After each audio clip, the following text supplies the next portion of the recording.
that we'll all go home safely and that we'll be safe, because I heard that there's going to be like an ice storm that's coming, and I don't know who's doing teaching service, but I hope that they do a really good job. And Jesus will we pray, amen. Amen. Ooh, that was so deep. So, we are still in Genesis, as we will be for another 3 weeks. After today, we'll be halfway through Genesis.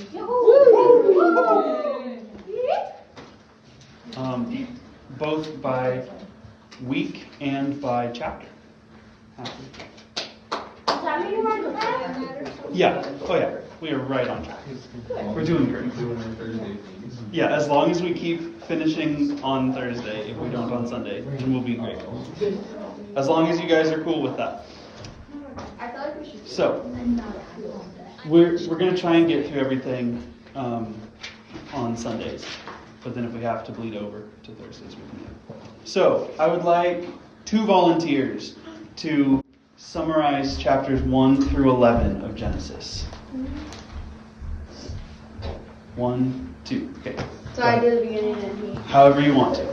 Okay. So in the beginning, God created everything, and yeah, and then the first sin when Eve took the fruit from the tree of knowledge of good and evil, and then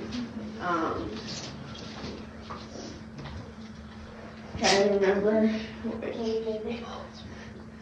which one goes in order, but then That's okay. goes Anything that Noah's you Ark, and then God fled the earth because everyone was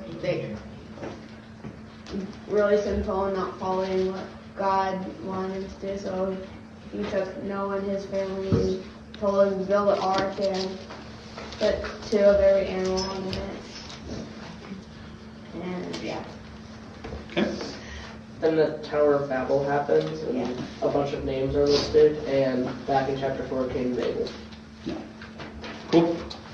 Very good summary. That's what happened in the beginning. All right, someone summarize. I want 2 volunteers to summarize 12 through 20, the story of Abraham. Lucy and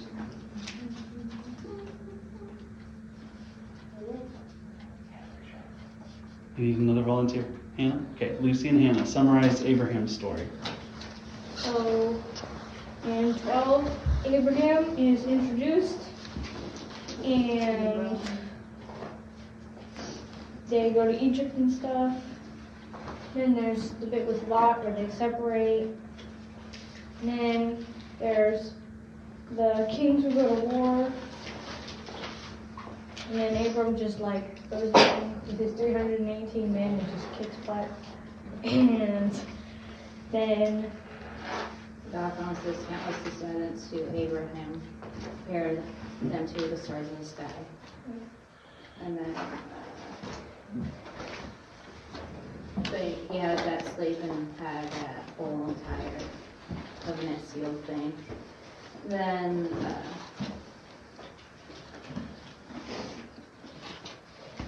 Sarah was barren, so she offered her Egyptian slave to Abraham. And then Hagar, I believe her name was, left. And an angel appeared to her, promised that she would have a great nation, descendants, and she went back to Sarah. And then God changes their name from Abram to Abraham and Sarai to Sarah. And then they have a whole physical that God commanded Abraham to do. Say what? And then angels descended to Abraham, told him that Sarah's going to have a child. in a year. Go ahead. Okay, and they said, was that the time that they said we'll be back in a year? And okay, and then God said he would destroy Sodom and Gomorrah, and Abraham's like, well, if there's 50 good people in there, we can spare them. And then he goes all the way down to 10. Mm-hmm. Then in 19, Sodom gets destroyed. And Lot and his family escape, minus Lot's wife. And then there's King of Abimelech, where they go to territory of Negev. And he says that Sarah's his sister. I'm kind of getting in some trouble for that. Again. Yeah, okay. Yeah. And then God curses Abimelech and his city place.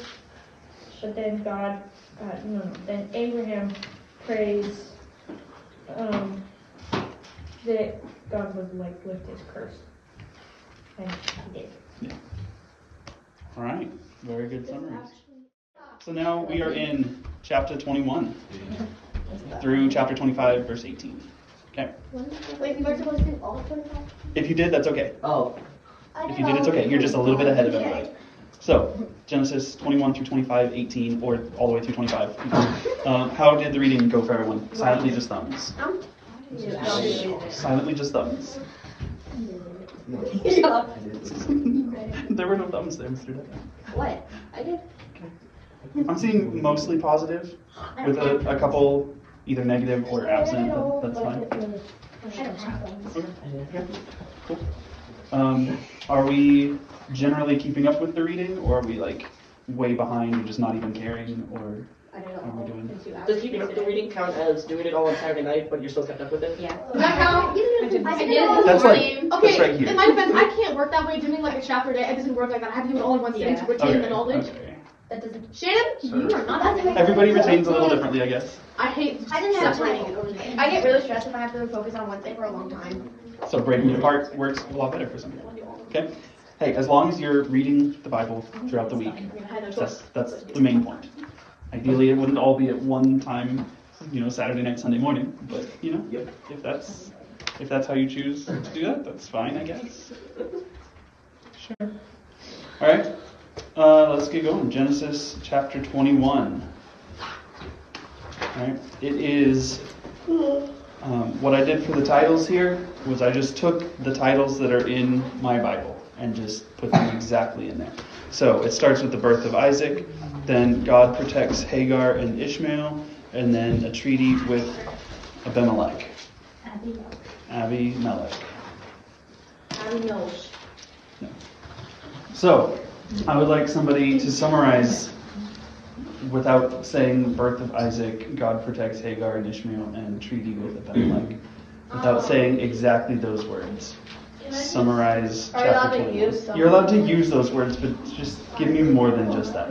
Okay, Leah. Okay, the Lord gave Sarah and Abraham a baby boy just as he promised, and the boy was circumcised. He was 8 days old when Sarah said that people, then Sarah said that people will laugh at her because she was so old when she gave birth. Then Abraham threw a party for Isaac on the day that he started to eat soft food. Hagar's son was laughing. Sarah wanted to be gone. God told Abraham to listen to Sarah. He sent Hagar and her son away with bread and a skin of water. They eventually ran out of water, and Hagar puts him in a bush so she does not have to watch him die. The Lord heard the boy and told Hagar to hold fast to him, for he will become a great nation. Hagar's when she opened her eyes, she saw a well fill her skin up with water. And Ishmael grew up and became good with a bow and married an Egyptian. And what did you say his name was? Alabama. Abimelech made Abraham swear to never mistreat him or anyone in his household or kingdom. Why did I write Abram? Right? Mhm. Abraham said that the king's servant took his well, then him and the king died, made a covenant that Abraham did dig the well. Then Abraham planted a tamarisk tree and called the name of the Lord the everlasting God. Nice. Does anybody have anything to add to that summary? I think that was very good. All right, cool. What do we think is the main verse or the summary verse of this chapter?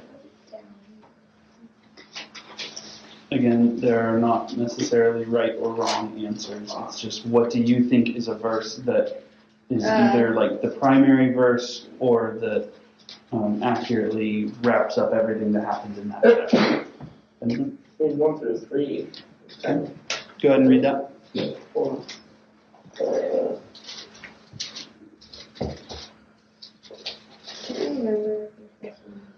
The Lord visited Sarah as he had said, and the Lord did to Sarah as he had promised. And Sarah conceived and bore Abraham a son in his old age, at the time of which God had spoken to him. Abraham called the name of his son who was born to him, whom Sarah bore him Isaac. Yep. That's, finally the fulfillment of the promise that God gave Abraham back in 15. When was the first time that God promised a son to Abraham? I guess he promised that he would have children in 12, your descendants, right? Make of you a great nation. So that's a long time. Because Abraham's, 100 years old now? And that promise was when he was in his 70s. Been waiting for that a long time. Okay. Anybody else have a verse that they think is the primary or summary verse? Okay, we might get through everything today if we're quiet. Or do we all just agree with Benjamin? Yeah, that's fair. I do too. I wrote down verse 1 and 2, and then as I was reading it, I was like, oh, verse 3 is even better. Because he had a son and named him Isaac. And Sarah is the one that bore him. What does Isaac mean? He laughed. He laughs. Yeah. So, because Sarah laughed when God promised that. And names, are often, you're often named after the events of your birth. Or named after things that happened around that time. Or what? Or named after one of your relatives. Or named after your relatives, yeah. Do you think that Sarah was thankful that she had something to laugh about, or do you think she was ashamed that she had laughed, or what? In 21, she says, in verse 6, and Sarah said, God has made laughter for me. Everyone who hears will laugh over me. Is she saying that in a good way, or what? I don't know. What do you guys think? Verse 6? I think that the people will laugh at her, not believing that she gave birth when she was old. I think it's a mixture of both. She's thankful for something to laugh about, but also She doesn't want people to laugh at her. yeah, she was having 90, I think. I thought she was 90. Well, she died when she was 123. No, I read it this morning. I don't know that you should be proud of it. I will keep something. Wait a minute, I have a question. I appreciate the honesty. Yeah. Didn't after Noah's Ark, it got to that we only live until 120. Well, Yeah. how did they live past that? God set the average age at 120. And on the average age, some people die now is 70, 80-ish. And So, spoiler alert for when we get into Moses' story, he dies at exactly 120 years old. Exactly. No more newness. That would suck to just know that you're gonna die on your 120th birthday. I mean, I don't know that he knew that. That's just when it was. I know, but imagine if God just like, everybody will die in exactly 120 years. Cool. Moving on. Oh, back to Lucy's question about verse 6. Just with the wording where it says God has made laughter for me, I think that means that, like, previously when God, told her what was going to happen, she made laughter. She laughed at that. She thought that was hilarious. But now that she has a kid, I think it's like you said, she has a legitimate reason to laugh. Like a good, not mocking laughter, but like, I have a kid. That's so hilarious and so good and happy and joyful. If you look at verse 7, it's who would have thought Yeah. that old Sarah over here would have bore a child in his old age. But I did. It is. Yeah, it is. In his old age.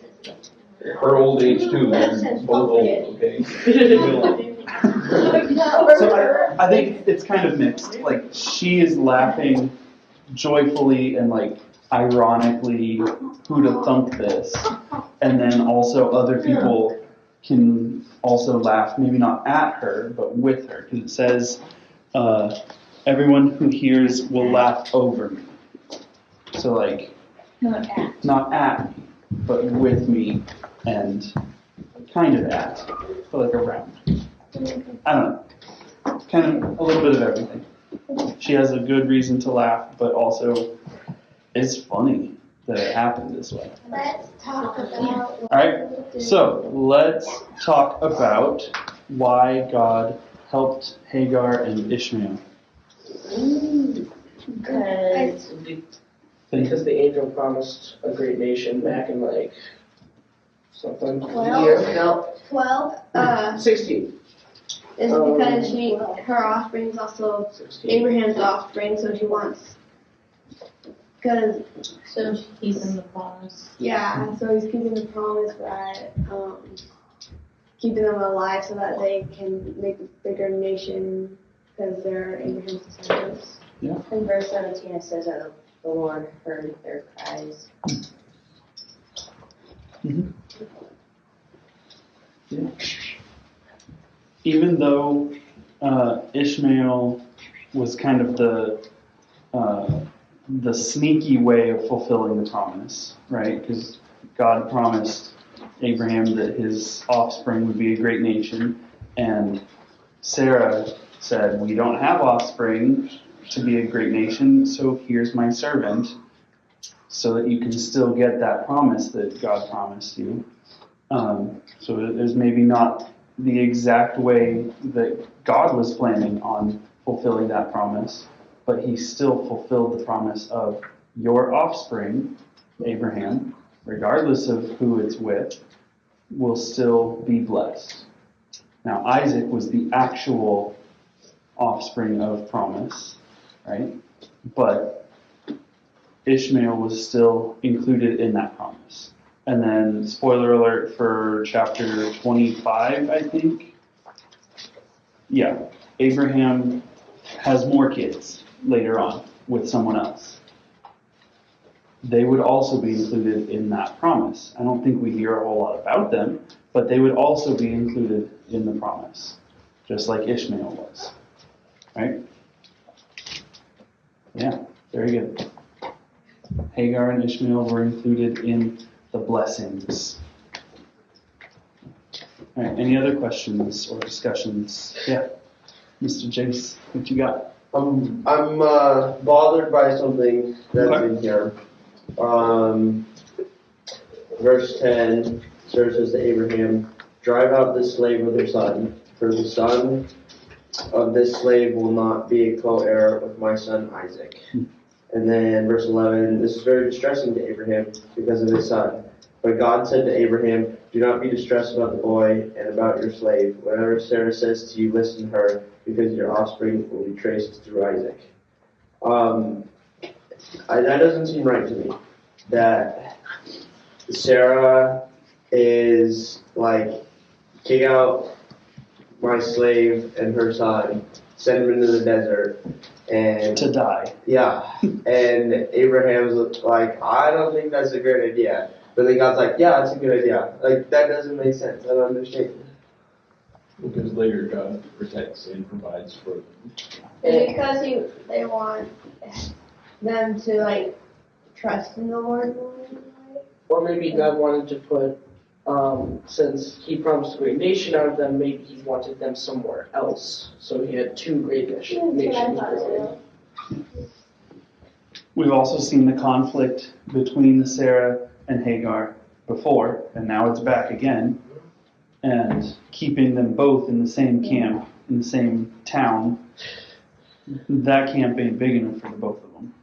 And they, and then God saw, yeah, we've got this one great nation and this other great nation, even though it's just, two people right now. But still, you've got these two great nations in the same camp, and there's already strife between them. I think God saw into the future, keeping them together, and saw that there's going to be 0 great nations if we stay like this. So split them. Maybe not that God said, oh yeah, that's a great idea, but he was at least like, let Sarah be right for right now. That way they can be separated. We don't cause any more problems being in the same camp. This camp ain't big enough for us two grumpy grannies. Yeah, exactly. But that is, it's a bummer. But I think in the long run, that's how it needed to be. Mm-hmm. Yeah, I guess I'm bothered that, like, Sarah, out of her simple nature, is saying this, and God's like, yeah, she's right. That doesn't make, I don't know. Like, I feel like, I would have thought that God would have been like, I hear what Sarah's saying, here's my solution, because I'm perfect and I'm God. But it's like, he's like, yeah, let's listen to Sarah's solution, which is obviously not perfect, because of plenty of things that she's done before. Here, let me skip to November 10th real quick. Hop in the door in minivan edition. Genesis 50. So we're at the end of this book. Going to chapter 50, and this is after Joseph and his story that we'll read about in the next couple of weeks. And Joseph says to his brothers, who have done all sorts of garbage things to him, sinful things, he said to them, as for you, you meant evil against me, but God meant it for good, to bring it about that many people should be kept alive as they are today. So, what you did, you meant for evil. But what God saw in that was for the good of everyone else. I think that verse can be applied here. Sarah is jealous. Sarah has bad, sinful motives. I definitely agree with that. And God sees her sinful motives and turns that to the benefit of everybody else. I don't like what happens in Joseph's story. Exactly. Because if God uses the sins of people and turns it into something that helps people and is good. Exactly. Because Sarah is saying, I can't stand this other offspring being in my camp with my son of promise. They need to leave because I'm jealous. They can't both inherit the blessings that were promised. And God said, God sees that and is like, that's not the right idea. But let's go with that so that there's not strife, so that these two tiny future great nations can still become great nations and not kill themselves when there's only one of them right now. And so what Sarah meant for evil, to drive them out into the wilderness to die, God used that for good, because then Isaac became the great nation that we know today, and Ishmael became the great nation that we still know today. What do you think about that, Jace? I think that I'm glad that I'm not Abraham. Okay. Because that would have been really hard for me. I feel like that. Like my wife was telling me that I send out these people so that they die, and then God's like, do it. And I'm like, What?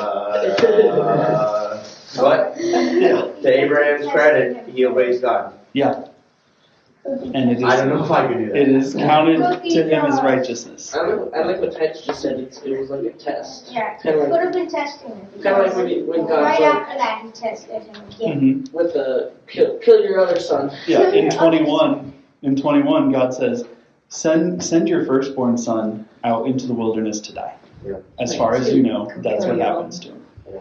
And then, spoiler alert for chapter 22, he says, okay, now take Isaac, your only son. And God specifically calls him your only son, whom you love. In other words, Ishmael's just gone. He's out of the picture. As far as you know, he's dead.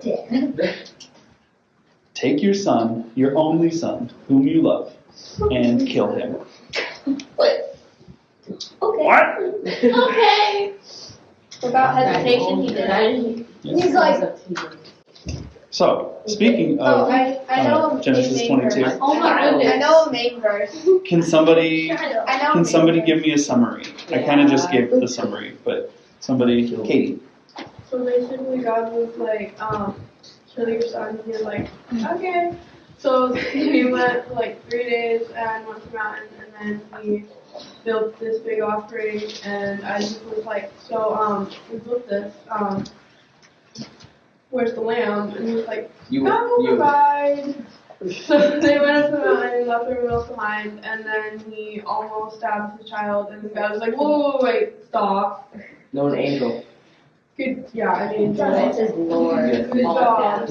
Thank you. Here's a ram, sacrifice a ram. it's like, whoa, buddy, I knew that right there. I think it was the actual Lord that told him to, because it's all he has. It was, Angel. let's see what it says. Because it says Verse 11, the angel of the Lord called to him from heaven and said, Abraham, Abraham. He said, here I am. He said, do not lay your hand on the boy and do not do anything to him.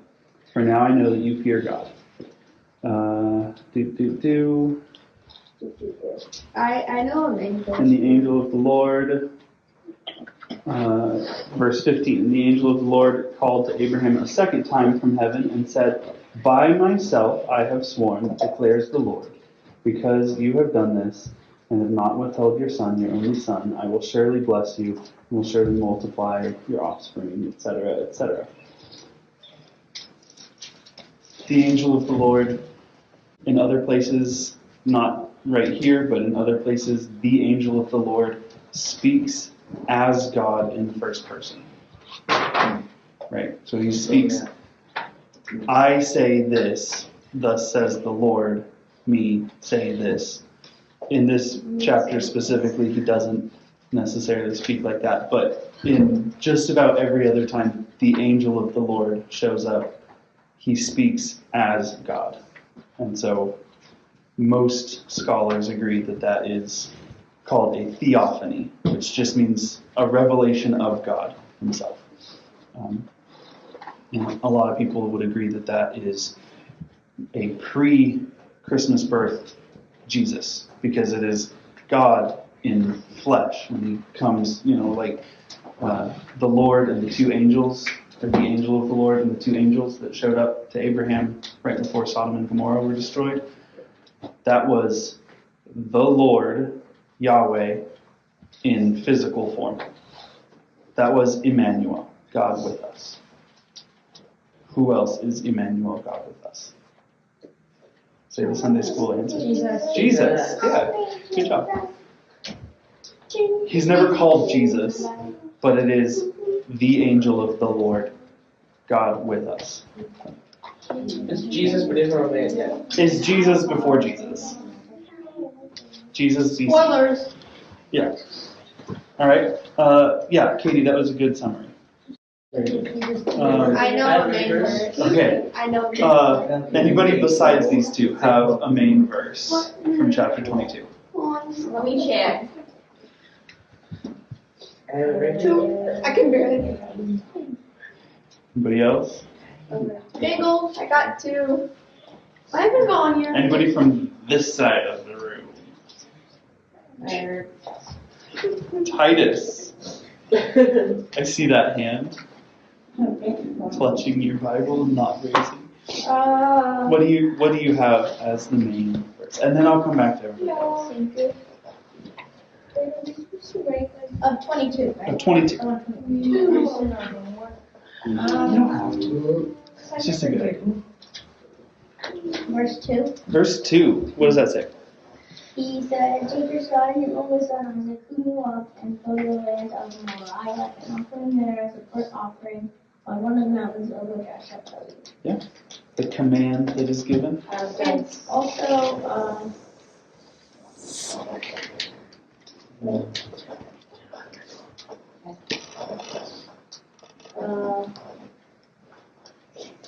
in as well. Okay. What does that say? Then Abraham reached out his hand and took the knife to slaughter his son. But the angel of the Lord called to him from heaven and said, Abraham, Abraham. And he said, Here I am. He said, do not lay your hand on the boy or do anything to him. And now I know that you fear God, seeing that you have not withheld your son, your only son, from me. Mm-hmm. Oh, and also 14. Okay, we'll let someone Lucy, then Shiloh, What? then Hannah. Okay. Oh, there it is. Okay, 13, 14. Okay, what does that say? Lifted up his eyes and looked, and behold, behind him was a ram, caught in a thicket by his horns. Abram went and took the ram and offered it up as a burnt offering instead of his son. So Abraham called the name of that place, the Lord will provide. As it is said to this day, on the mount of the Lord it shall be provided. Mm. Yeah. I said Shiloh, then Hannah, then Rachel, then Jace. Yes. Verse 17, I will surely bless you, and I will surely multiply your offspring as the stars of heaven, and as the sand that is on the seashore, and your offspring shall possess the gate of the enemies. Mm-hmm. I was going to say 17 and 18. Yeah. Because what 17 is said, but it says 18, and in your offspring shall all the nations of the earth be blessed because you have obeyed my voice. Yep. I was It's gonna, another promise. say 16 and through 18. Yep. That's what I wrote down was 16 through 18. Yeah. All right, Mr. Jace. I was going to say 7 through 8. Okay. Then Isaac spoke to his father Abraham and said, My father.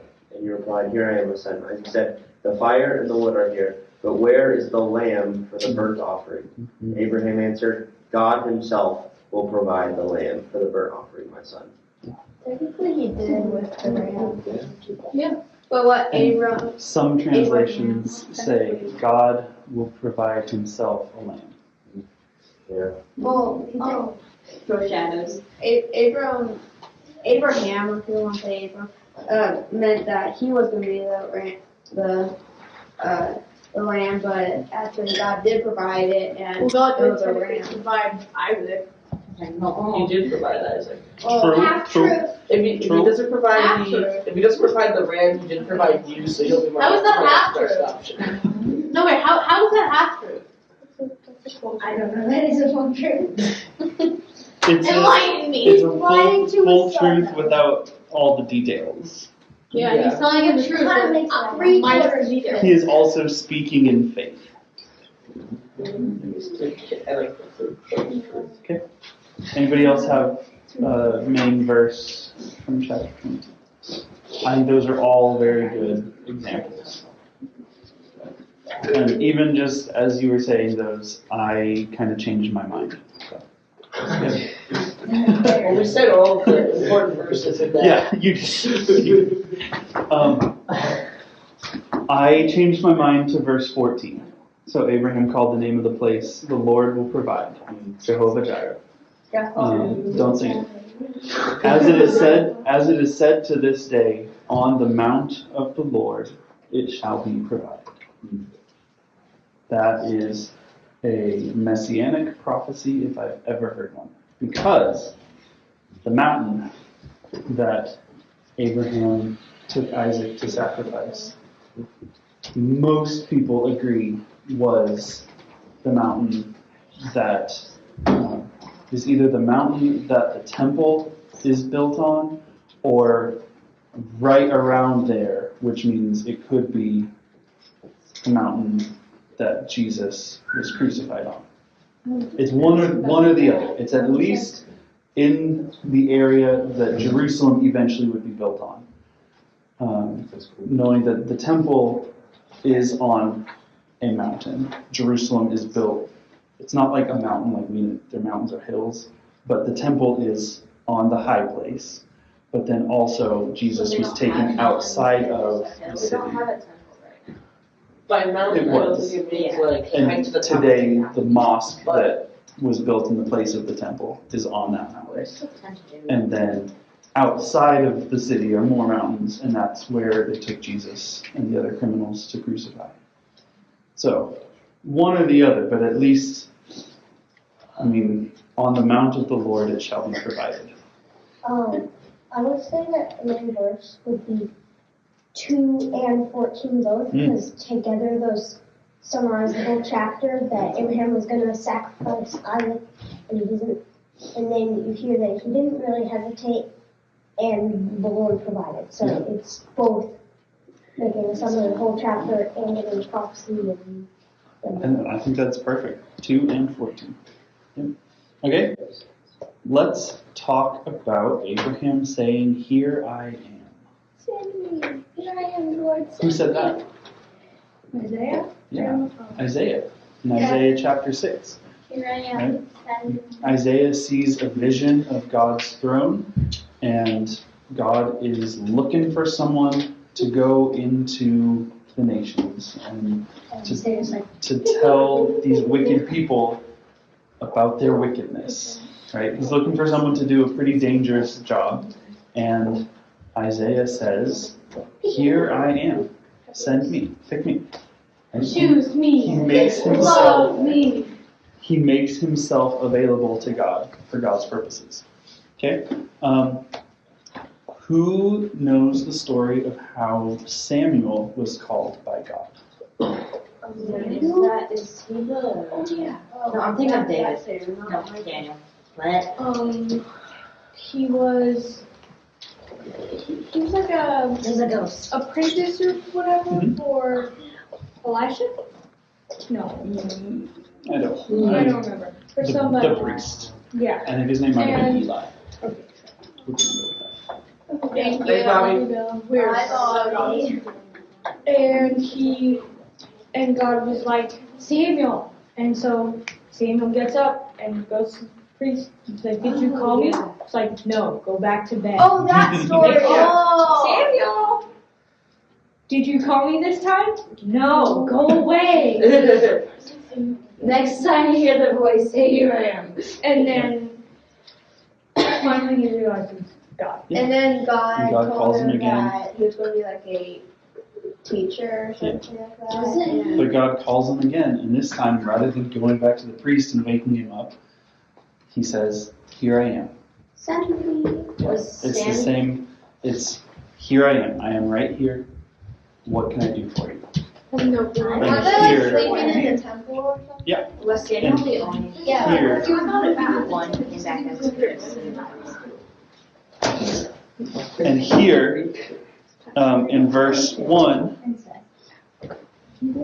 God calls to Abraham, and what does Abraham say? Here I am. And then in verse 7, Isaac said to his father, "My father." And he said, "Here I am, my son. I'm right here with you." And then in verse 11, the angel of the Lord called to him from heaven and said, "Abraham, Abraham." And he said, Here I am. here I am. Here I am. So, 3 times in this story, someone calls out to Abraham, and Abraham says, here I am. Right? Once was to God, once was to his son, and the last time was to the angel of the Lord. Saying, here I am. How can I be of service? Not, what do you want? Or anything like that. But here I am. Whether that was as a servant, as someone willing to do something, whether that was as the comforting paternal character, right? The father of a concerned son who is seeing that we have the wood and we have the fire and we have everything we need except, the actual sacrifice. Dad, here I am, my son. And then the third time was again as someone willing to do anything, because he was in the act of killing his son when the angel of the Lord called to him, and he said, here I am. Seemed like dropping the knife, mid-stab. Hands up, here I am. What do you need from me now? What can I do? So that was just, that triple repeat of here I am.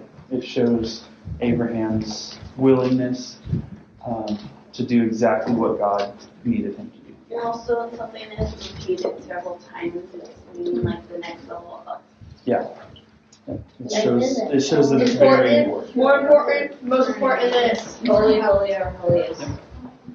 All right. Before we are done, let's. We already talked about 7 and 8. That God would provide for himself the land. We already talked about that. Right? Some dual meaning, some faith right there, a prophecy one way or another. Right? Foreshadowing. Yep. Okay. Any other questions for chapter 22 or statements? So, Isaac asked Abraham, where's the sacrifice? And told him that God would provide it. But what do you think was going through Isaac's head when Abraham started strapping him to the altar? He's like, what's going on? What's that? He resisted? What are you doing? It doesn't say that there was a fight or anything. It's just when they came to the place which God had told him, Abraham built the altar there, and he laid the wood in order, and he bound Isaac his son and laid him on the altar on top of it. I'll give him 6 months of therapy. That was maybe there was some resisting. Isaac was old enough to talk. Old enough to Where's the sacrifice? Old enough to take a camping trip and hike up a mountain with his dad. And carry wood. Carry wood. The last big trip with his dad. I feel like when they got home, Sarah was probably Verse 5, Abraham tells the servant, stay here with the donkey. I and the boy will go over there and worship and come back. Which again is faith. We will go and come back. But then a footnote says that the word boy could also be young man. At the beginning of chapter 23, he is 37 years old. We know that much. I thought he was probably about in his teens. I thought he said that to tell the boy to wait there and then he'll worship and then come back for the boy. Or No, it says he told the servants, stay here with the donkey. I and the boy will go over there and worship and come back to you. I got confused. The wording seemed off. I was like, wait, what is that saying? I thought he may have it been was different. But your age. You're old enough to hike up a mountain and be sacrificed with your dad. He may have been as old as in his 30s. Because in chapter 23, Sarah dies at 127. She had him when she was 90. Math makes him 37 years old when his mom dies. So it's sometime between however old enough is to walk up a mountain and talk and recognize there's no animal to be sacrificed. So that's, whatever. Up until mid-30s. 30. I just go to driver's license. All right, we will do that on Thursday. So I had you guys read Psalms 1 through 9, but we're not actually going to talk about those until we get to Psalms. But there's a zillion Psalms, and So we're doing it. we won't be able to read all of the Psalms even if we take a full 6 weeks for that one book. So I'm having you read them a little bit at a time between now and then. Then we'll talk about all of the Psalms. And, Okay. yeah, read and take notes. I used my grown-up money to get myself a second notebook for Psalms. Yeah, for Psalms. Oh. That way I'm not intermingling. If you have grown-up money that you want to spend on another notebook, you may do that. I think Benjamin, did you put them in the back of your Yeah, I'm notebook? putting them in the back and working my way. That so works that way too. they're out of the way of Genesis. Wait, Benjamin. However you want to do it. If you want to intermingle Genesis and Psalms, you can do that. Just know that Psalms will be spread out throughout everything. Stuffed in your notebook. Yeah, if you want to take notes on Psalms on scratch paper and then just shove it in, and then you can bind it all together once you get through it, that will be I already have okay. Yes, For the highlights reading, there's no Psalms on it. there's not.